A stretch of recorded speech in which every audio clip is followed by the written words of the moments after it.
Thank you, everyone. Can you hear me okay? Yeah? Okay, great. So when I heard the theme tonight was courage, I was like, oh my gosh, I have to do this, because the word courage in my family has very special meaning, and that's because my grandfather was an actor named Bert Lahr, and oh, thanks. Wow, I'll just end there. No, and he played the Cowardly Lion in The Wizard of Oz, so you know, courage. And when I was in my 20s, I found this to be a great social tool to let people know that my grandfather played the Cowardly Lion in The Wizard of Oz. And I kind of kept it in my back pocket and pulled it out on occasions when I was feeling insecure, like most writers do often. and then I realized this is really unhealthy with the help of a therapist. And I stopped, and when my first book came out, I didn't use my middle name, which is Lahr, and I was really committed to like not using it as a social crutch.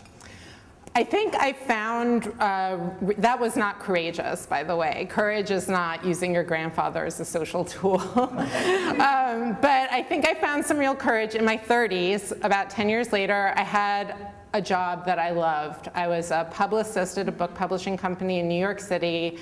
I loved it. I'd write press releases and be like, oh my gosh, this is the most amazing thing in the world. I can't believe people pay me to do this.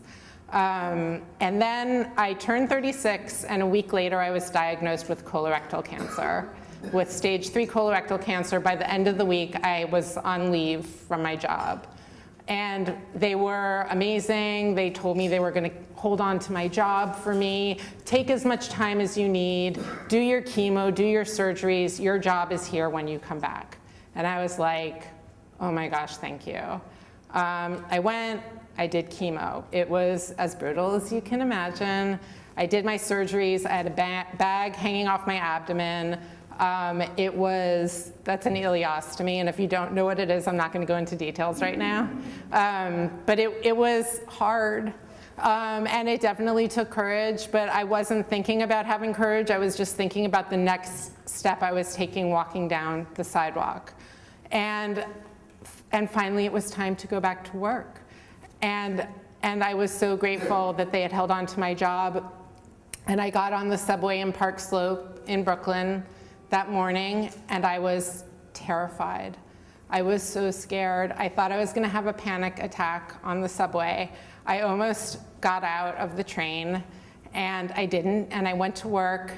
And I had been spending the past year doing meditation and yoga and all of these healing things, and I walked in the door and I was like, this place feels totally toxic. I went to the restroom that day, and there was a speck of poop on the bathroom door. I mean, on the stall door. It was just like every sign there could possibly be was like, this place is totally toxic. And I was like, what am I doing here? But I tried so hard. I tried to do my job as well as I was doing it when I left. I knew everyone was really committed to having me there, and I failed. I could not do my job, and I struggled for months. And at some point, the HR department sent some paperwork to my doctor with me, and they asked for the doctor to state that I was able to work, and they asked for a list of all the medications I was on. And I realized then that I was in trouble. And not long after that, my boss called me into her office for a closed-door meeting, and we all know what that's like. And she told me that the job I was in was ending, and that a new job would be created that I could apply for and be considered for. And in order to get that job, I needed to do certain things. I needed to improve A, B, C, and D. And I knew I had been working on those things, and I knew that this was basically the beginning of the end. And I told her, I'm gonna have to go home and think about this, and I'll let you know what I think tomorrow.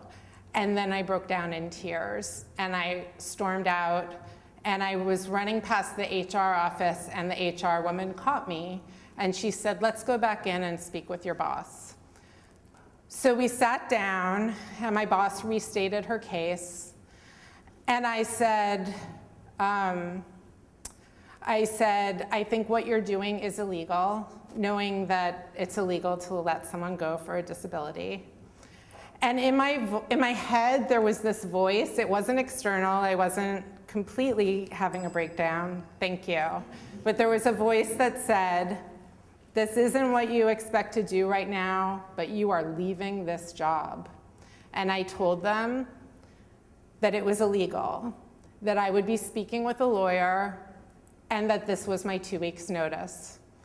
And then the HR person said, I think your boss wants you to leave now. And I went to my office, and I got my things, and I walked out the door. And that was courage, and it was scary, and I was on food stamps, and I emptied out my 401k to live, but I was happy, and I was free.